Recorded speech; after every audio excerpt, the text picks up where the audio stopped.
Pak Ustaz, bagaimana hukumnya mengazankan mayat sebelum dikuburkan? Sebab dosen saya mengatakan itu haram, sedangkan di kampung saya itu dilakukan. Dosen kamu, dosen bapak, dosen antum yang mengatakan haram ini, dia dalilnya dua saja, Quran hadis. Quran hadis, tak ada di Quran, tak ada di hadis, haram. Mana Qurannya? Mana hadisnya? Tak ada, itu haram. Sedangkan orang yang mengazankan mayat itu, saya tak berani mengharamkan. Saya buka balik kitab mazhab Syafi'i. Ini yang membuatnya siapa? Mazhab Syafi'i. Apa kitabnya? Buka kitab-kitab klasik, saya jumpai kata dia dalilnya qiyas. Quran, hadis, ijma', qiyas. Apa qiyasnya? Kalau lahirnya diazankan, maka matinya diazankan. Itu dalil mereka qiyas. Apakah Ustaz Abdul Somad nanti kalau mati kami azankan? Tak usah. Jadi kalau saya mati, tak usah azankan. Makcik saya meninggal, saya pas di samping kubur. Saya ada di situ. Abdul Somad, iya Pak. Kami azankan atau tidak? Tak usah azankan. Tapi saya tak menyalahkan orang yang mengazankan, karena dia ikut pendapat ulama. Ulama itu pendapat berdasarkan dalil. Nah, ini tentang masalah bagaimana dalil suatu kaum, dan saya menghormati itu. Tapi kalau tak ada di hadis, tak ada ijma', tak ada qiyas, orang kita saja memandai-mandai, oh itu tak boleh, haram. Ini bukan yang memandai-mandai, ada dalam kitab mazhab Syafi'i, ijtihad ulama. Adakah dalil mengazani orang yang meninggal saat dikuburkan? Saya belum dapat ya. Belum dapat. Mungkin karena keterbatasan pengetahuan saya tidak mengetahui dalil-dalilnya, dan biasanya saya kalau belum dapat saya tidak mengamalkan karena saya belum tahu. Di teman-teman yang tahu, tolong tunjukkan kepada saya supaya nanti saya bisa teliti. Kalau benar, insya Allah saya sampaikan dan mungkin saya amalkan. Kalau kemudian tidak ada dalilnya, maka saran saya lebih baik meninggalkannya daripada mengerjakan sesuatu yang tidak ada tuntunannya. Itu saran saya. Kalau dalil untuk mengazani saat dilahirkan itu masih ada, walaupun ulama beda pendapat, tapi ada dalilnya. Ya, ada dalilnya. Sampai beberapa imam, termasuk misalnya kita tunjukkan ada Imam An-Nawawi, termasuk Ibnu Qayyim Al-Jauziyah, beliau termasuk yang menguatkan pendapat itu. Jadi Nabi SAW pernah mengadani Al-Hasan dan Husain saat dilahirkan, dan itu masih normal, masih logis. Apa diantara logisnya? Karena fungsi adzan itu bisa mengusir setan. Sedangkan sunnah Nabi ketika bayi itu dilahirkan, maka didoakan, diantara doanya menjauhkan dia dari setan. Allahumma inni a'udzubika bikalimatika tammah min kulli syaitanin wa hammah. Kan? Min kulli syaitanin wa hammah wa lammatin wa hammah. Ya Allah, saya berlindung kepadamu ya Allah dari keburukan yang menimpa anak saya ini, dan dari godaan setan, dan dari segala keburukan-keburukan, dari hal yang buruk yang menimpanya dalam kehidupan. Mengadani orang meninggal dunia, jawabnya adalah kita tidak usah bicara ulama di luar madhab kita Imam Syafi'i. Di dalam madhab Imam Syafi'i terjadi dua pendapat. Ibnu Hajar Al-Haytami, imam fikih kita yang sangat masyhur, kitabnya dipakai di negeri ini, Imam Ibnu Hajar Al-Haytami mengatakan bahwa tidak ada azan waktu mengkubur mayat. Tidak ada azan.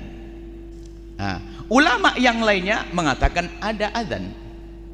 Yang mengatakan ada azan karena dikiaskan dengan waktu melahirkan. Sayyidina Rasul mengadani Sayyidina Hasan dan Husain waktu kelahirannya.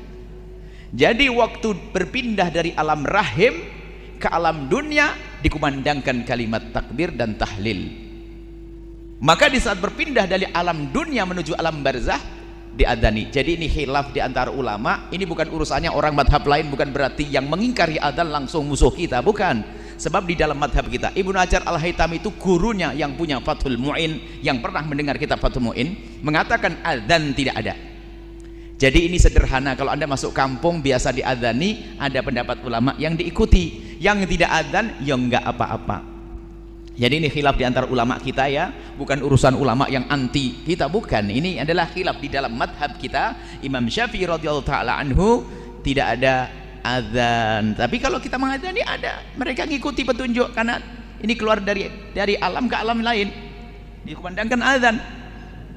Jadi perbedaan apa ulama. Jadi Anda sebagai ustadz yang bijak, jika di sebuah kampung Anda adzan ya nggak apa-apa, ada ulama ini gitu. Kalau nggak ada adzan jangan langsung bilang wah ini sesat, nggak boleh begitu, karena ini adalah perbedaan ulama. Adzan ketika kita ngubur mayit dan di telinga kanan, komat di telinga kiri, itu kias ya, kias kepada bayi yang baru lahir.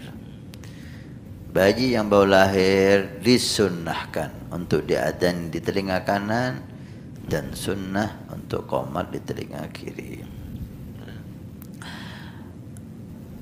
Maka ketika dia baru lahir ke dunia diadzani, maka ulama mengkiaskan akhir dia di dunia pun sebelum dikubur diadzani. Sehingga pertamanya adzan, dengar adzan, akhir kehidupan duniawinya juga diadzani. Kias. Dan kias masuk dalam hukum syariat.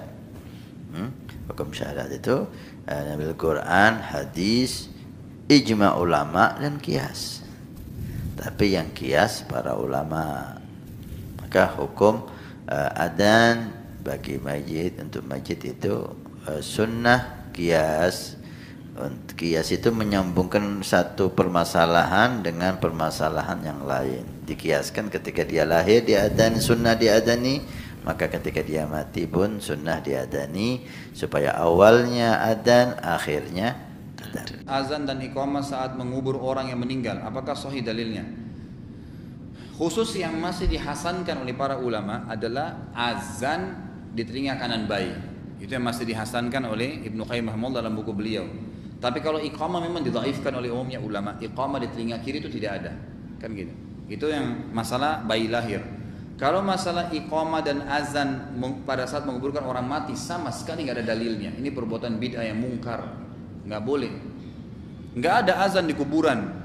Sekarang saya mau tanya, bagaimana anda yang suka azan di telinga orang mati ini menafsirkan ayat Allah yang bunyi begini? A'udzu minasyaitonir rajim. Innaka la tusmi'u man fil kubur. Allah mengatakan, hai Muhammad, kau tidak bisa memperdengarkan apapun kepada orang yang di kuburan. Nggak bisa. Kita mau teriak, kita mau ngomong, dia nggak dengar. Saya pernah saksikan dekat rumah saya ada jenazah dimasukin, subhanallah, kupingnya dibuka kain kafannya gitu, dipanggil anaknya disuruh azan di kupingnya.